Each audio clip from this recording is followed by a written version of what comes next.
Welcome back. So, Patty, I haven't given you any warning about what we're talking about No, this I time. was thinking about that this morning. Maybe I should. This is all on the fly. And this is all because I believe that, I did radio once. You remember that a couple of years ago. And I found that if we even had the conversation about something in the 2 minutes while, before a segment, when we actually talked about it, it wasn't as good because we just said that.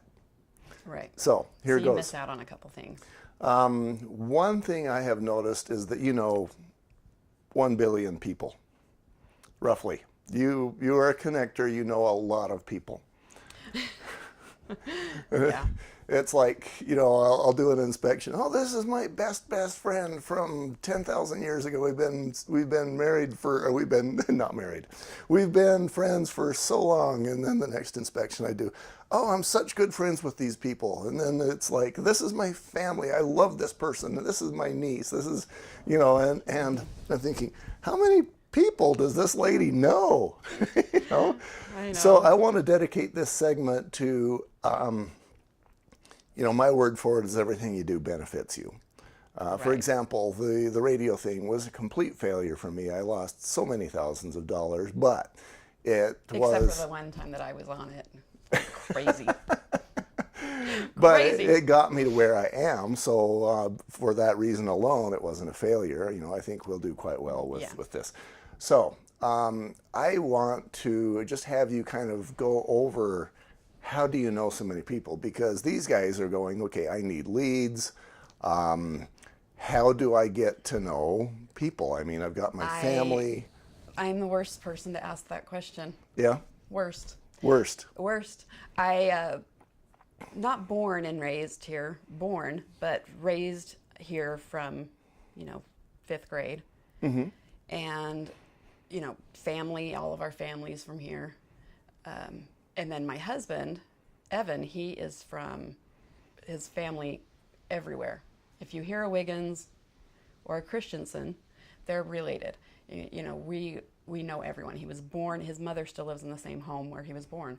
Mm-hmm. And so when you grow up with people and your husband's, he's not a talker like me, but he still knows everyone and is the nicest person to everyone. And he can see someone off the street, even if they've aged 10 years. And, oh, so-and-so, he knows them. We went to high school together, got married at 18, right out of high school. Mm-hmm. And with a family and growing up here, Utah County, and then people moving up to Salt Lake, we run into someone everywhere. We run into people at Lake Powell, in St. George, that are friends of ours, because, we have a big sphere of influence. And so marketing, Mm-hmm.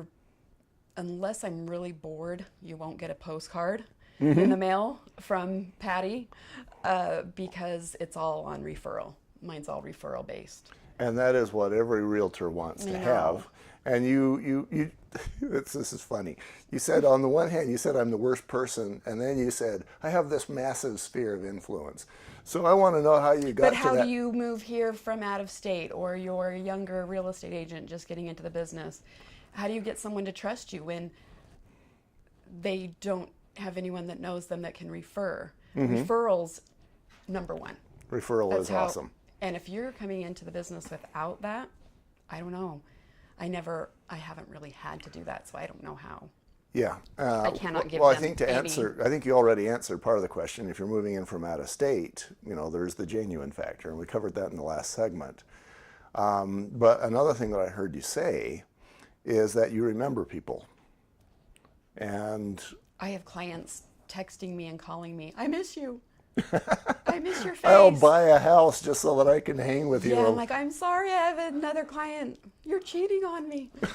And I think that's part of it, is going to show homes and you become part of their family. Mm-hmm. You know their kids, so you know what road, I know what neighborhood I want them in, and I know what area, and depending on if they're an older couple or younger, just starting, or their kids are all in high school, I have an idea of where I would want to live. And that's where I sell to them. Yeah. So you kind of put yourself in their shoes and say, okay, now I'm 65 and I'm single and I've got rheumatoid arthritis. This is where I want to live. Mm-hmm. A lot of them stay in the house. They don't go out and play in the road. So they live on the busy road because the neighbors are great and they can get to the supermarkets quickly or get things delivered to them. And they're fine living on a busier road.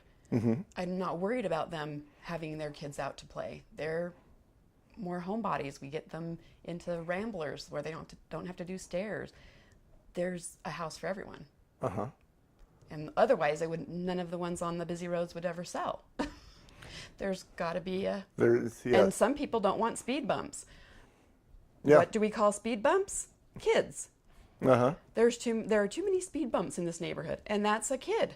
Right. So some of the older people are like, I have worried about running over a kid too many years now. Get me to a place where there's no kids. Yeah, that's why there's the 55 plus communities. Right. That makes perfect sense. So. Yeah, that makes perfect sense. Now, I know you enough to know that for example, you do stuff. You just mentioned Lake Powell. Yeah. And I know that you're a motorcycle enthusiast. You not only have your own motorcycle stuff, but when you bring your daughter-in-law into the family, she gets pinked out with motorcycle stuff. I have 4 boys. So we got a girl. They've been married. They'll have been married 2 years in August. So my first girl, and yes, my poor girl, my husband pinks her out. I pink her. Everything she gets, she just needs to know. If she wants anything blue or black, she has to buy it herself because we just do pink. She's lucky we don't put bows in her hair. So you do motorcycle stuff, and we work to play. Yes, and I'm willing to bet, and again, I didn't prep you for this, but I'm willing to bet that you have probably met some people on the motorcycle route and sold them a home or two.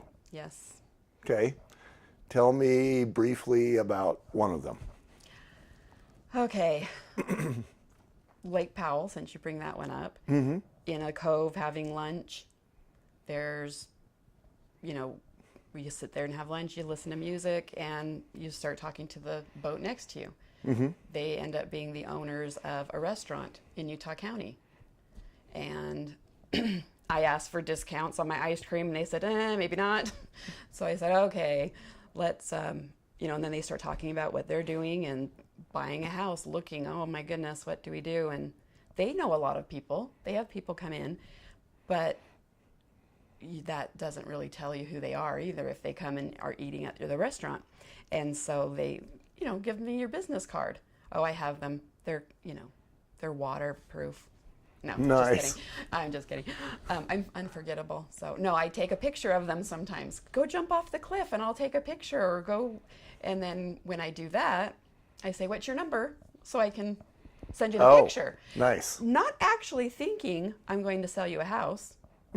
Not even thinking that. Send them the picture. They have my number. They were looking for a house. Something happens, and I remember that girl, that family. They text, hey, you still doing real estate? Yeah. Can you come show us some stuff? That's awesome. And that's how it happens. So I see 2 things going for you, and you may or may not realize it because you're in the forest for the trees. But I see you doing 2 things. One is you're being genuine, again. And the other is one of my favorite phrases that doesn't make any sense at all, is that everything you do benefits you. No matter how weird it is, if you're doing something over here, eventually it's going to help you over here.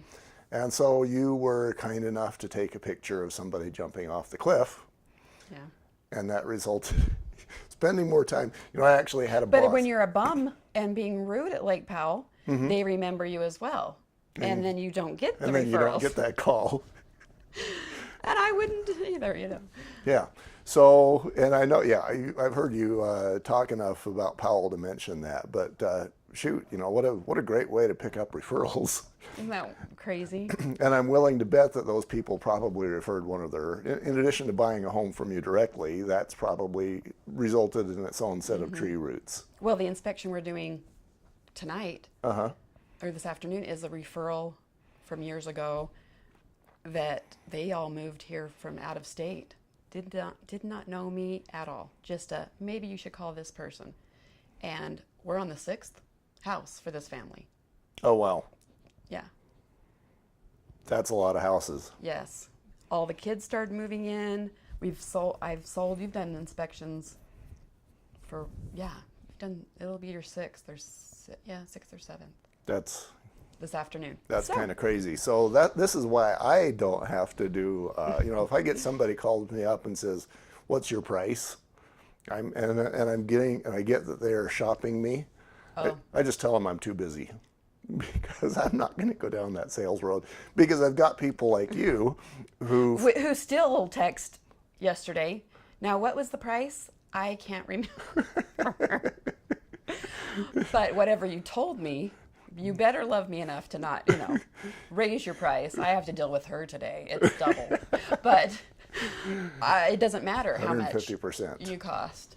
It's Garth's doing the inspection. Yeah. And trust, from my point of view as a home inspector, from your point of view as a realtor, there's nothing better than just living off of referrals. I know. Yeah. And so, and the point is that here's a realtor who wants to have your secret. And what I'm gathering, besides the first segment of just being genuine, the second is, treat people nice. Yeah. It's like Heavenly Father said. Treat people the way you would like to be treated. Golden rule applies in business. Always. Who would have thought? Who would have thought? We'll be right back.